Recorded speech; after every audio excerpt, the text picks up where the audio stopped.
Struggling to install Windows without messing up your PC? What if you could practice risk-free and become the go-to IT expert in your circle? In this video, I'll show you how to master Windows installation using VirtualBox, a free tool that lets you create virtual machines without touching your actual system. Whether it's for your own PC, a friend's, or even a client's, this step-by-step guide will turn you into a certified IT pro. Ready to level up your tech skills? Let's dive in.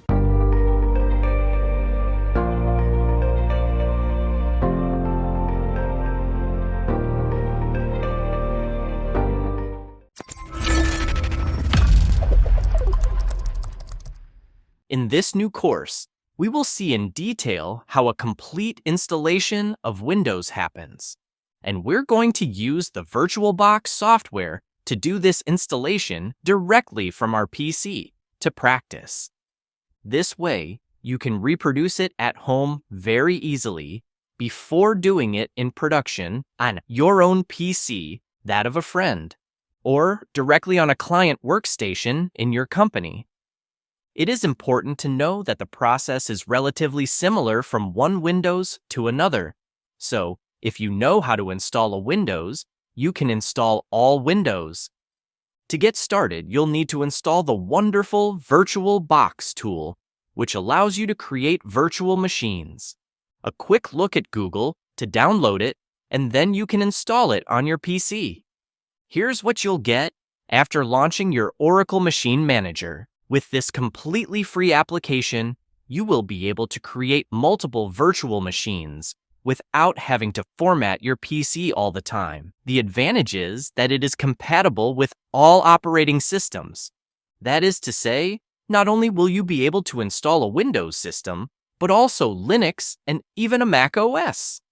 Then, to have maximum compatibility, the best thing to do is to download the VirtualBox expansion pack in addition.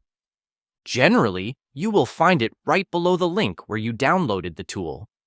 Now, you're going to need to download an ISO image of the Windows operating system. An image is simply a carbon copy of a CD or DVD. In fact, it's like having the Windows DVD, and you install it using your DVD drive. Here is a link that will allow you to directly download the Windows ISO that was used for the lesson. Before you start mounting the ISO image, you need to install the VirtualBox expansion pack, which you downloaded just before. Here are the steps to do so. In VirtualBox, when you are on Tools, click on Settings. Then go to the Extensions tab and click on the small plus on the right. Now, go and get the expansion pack you just downloaded and install it. Once this is done, we will be able to start mounting the image of your operating system in VirtualBox. Create a virtual machine, VM. Here are the steps to create a VM. Select Tools and click New. Give it a name and choose the type of system you are installing with its version. For the example, I install the Windows 10 operating system. Next, you are asked to choose the amount of RAM that you want to dedicate to this virtual machine.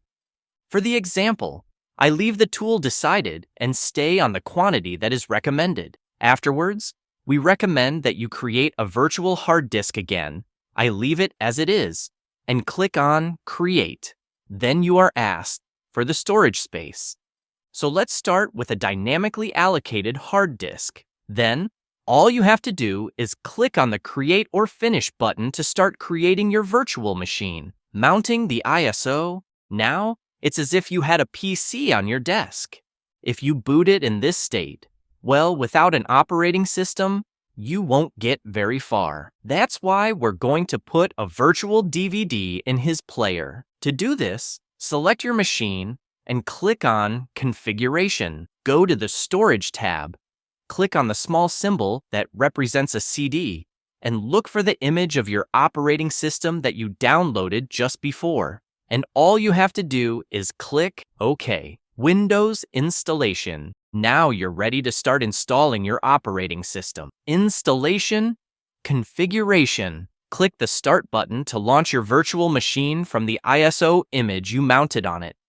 Another window should open, and from there, That's exactly what you'll have.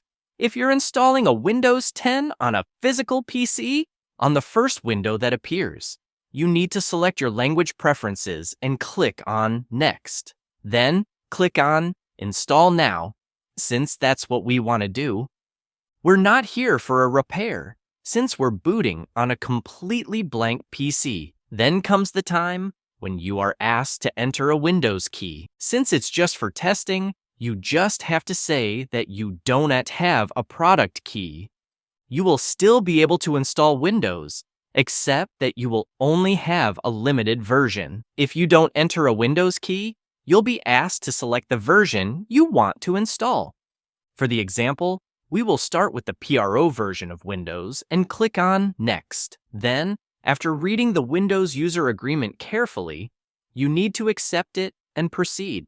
In the next step, you are asked to choose between an upgrade or a custom installation. As this is a first installation, that is to say that it is not a repair or a change of version, well, we will select the custom option. And all you have to do is select the disk, which will be used to install the system, and click Next. Wait until the installation is complete and then start configuring the first steps of your Windows. Windows configuration.